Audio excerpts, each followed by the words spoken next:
You might wonder how you're supposed to protect yourself against rising grocery bills, against rising electricity bills, against rising home insurance costs and auto insurance costs, and just the costs of daily living, life becoming more expensive. We see it in Ohio, we see it across the country. And look, I think there are a lot of solutions that politicians ought to deliver to bring down those costs.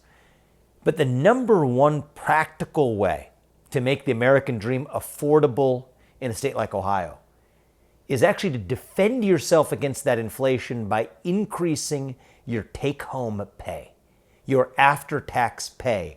That is the most direct way that a governor, and that's what I hope to be for you in this state of Ohio, the number one way that a governor can make the American dream affordable is by putting more money in your pocket.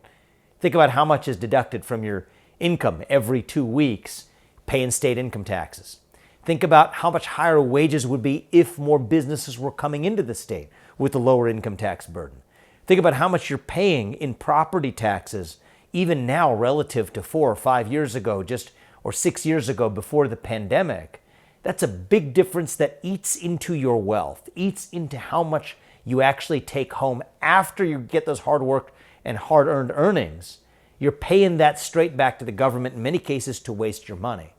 And also a lot of the regulatory taxes, the government regulations that cause your electric bills to be higher are really a form of backdoor regulatory taxation as well.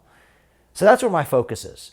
Are we going to focus on bringing down costs wherever possible? Absolutely. But politicians aren't magicians, though some would try to pretend to be.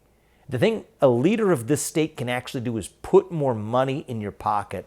And that's the difference between me and my opponent, Amy Acton. In her case, property taxes are going to go up. In my cases, we're bringing down your property taxes. In her case, income taxes are going up. In my cases, income taxes are coming down. In her case, high-paying jobs are leaving the state. In my case, as governor of this state, high-paying jobs are moving back into our state. That's how we address affordability, by putting more money in your pocket.